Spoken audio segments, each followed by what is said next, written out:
Hello friends, और आज की वीडियो में हम बात करेंगे क्या है यूनिवर्स, कैसे है ये यूनिवर्स। क्या यूनिवर्स सिर्फ प्लैनेट्स, स्टार्स, गैलेक्सीज, मैटर्स और एनर्जीज को ही इंक्लूड करता है? क्या बिग बैंग थ्योरी ही कॉस्मोलॉजिकल डिस्क्रिप्शन है यूनिवर्स के एक्सपेंशन और डेवलपमेंट का?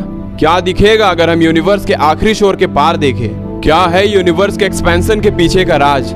क्यों ये गैलेक्सीज लाइट की स्पीड से तेज फैल रहे हैं? और क्या हम यूनिवर्स को जैसा समझते हैं ये बिल्कुल वैसा ही है? चलिए आपको आज ले चलता हूँ यूनिवर्स के गहराइयों में। रिसर्चर्स के अनुसार आज से करीब 13.8 बिलियन ईयर्स पहले जब बिग बैंग हुआ और जिसके बाद सारे चीज जो एग्जिस्ट कर सकते हैं जैसे कि मैटर्स, स्पेस टाइम और एनर्जीज के साथ हमारा यूनिवर्स एग्जिस्टेंस में आया, और उसके बाद से ही यूनिवर्स फैलता जा रहा है। यूनिवर्स दो कैटेगरीज में डिवाइडेड है, ऑब्जर्वेबल यूनिवर्स और अनऑब्जर्वेबल यूनिवर्स। रिसर्चर्स के अनुसार observable universe 93 billion light years में फैला हुआ है और इसे ही हम यूनिवर्स की बाउंड्री मानते हैं। इस बाउंड्री के अंदर सारे स्टार्स, प्लैनेट्स, गैलेक्सीज और इन सब के बीच आने वालों को मिला के बनता है हमारा यूनिवर्स। साइंटिस्ट बिलीव करते हैं कि हमारा यूनिवर्स सिर्फ 4% ऑर्डिनरी मैटर, बाकी का यूनिवर्स 23% डार्क मैटर्स और 73% डार्क एनर्जीज से बना हुआ है। और शायद से यही डार्क मैटर और डार्क एनर्जीज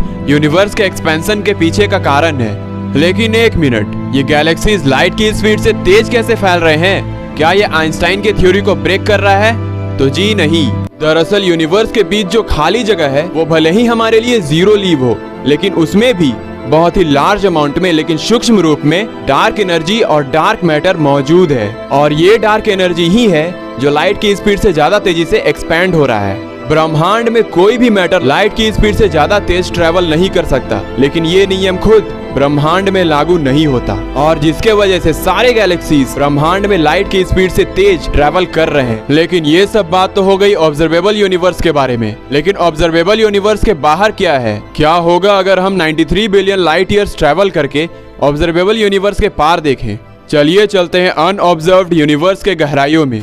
साइंटिस्ट की माने तो ऑब्जर्वेबल यूनिवर्स के पार कुछ तो है, और इसे लेकर काफी सारे थ्योरीज भी बनाए गए हैं। Theory 1, what's outside the Hubble volume.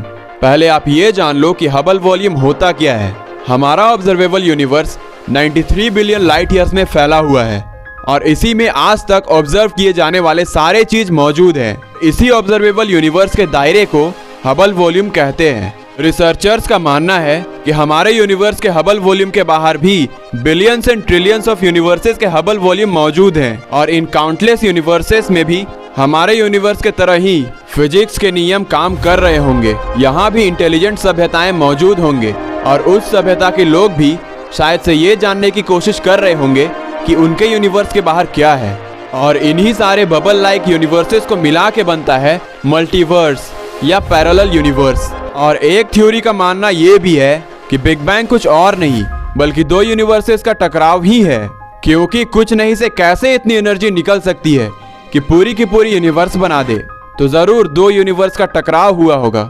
चलिए अब दूसरे थ्योरी की बात करते हैं, द इनफाइनाइट यूनिवर्स। इस थ्योरी के अनुसार रिसर्चर्स ये मानते हैं कि हमारा यूनिवर्स इनफाइनाइट है, और जो फिजिक्स के नियम हबल वॉल्यूम के अंदर लागू होंगे वही नियम हबल वॉल्यूम के बाहर भी लागू होंगे, और ये इनफाइनाइट यूनिवर्स हमारे यूनिवर्स का ही पार्ट होंगे।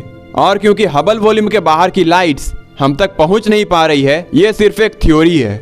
Theory number 3, the dark flow. साल 2010 में रिसर्चर्स ने ऑब्जर्व किया कि ग्रुप ऑफ गैलेक्सीज एक पर्टिकुलर डायरेक्शन में खींचे चले जा रहे हैं, लाइट की स्पीड से भी तेज। और इसके बाद से साइंटिस्ट का ये मानना है कि कुछ तो है जिसकी ग्रेविटी एक्सट्रीमली स्ट्रांग है और जो यूनिवर्स के क्लस्टर्स को खींच रहा है, और इस अननोन ग्रेविटी के ऊपर रिसर्च जारी है।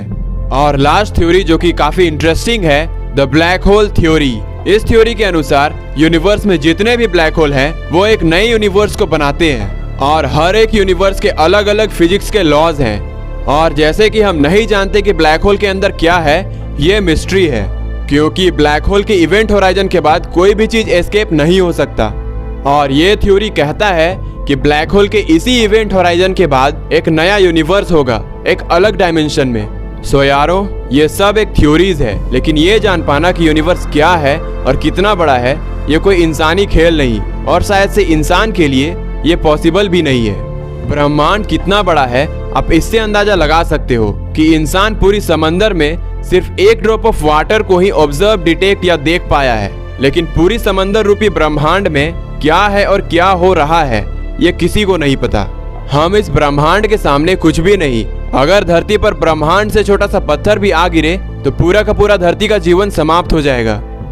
आशा करता हूँ वीडियो आपको पसंद आया होगा, और अगर वीडियो पसंद आया हो तो वीडियो को शेयर, चैनल को सब्सक्राइब और वीडियो को लाइक जरूर कीजिएगा।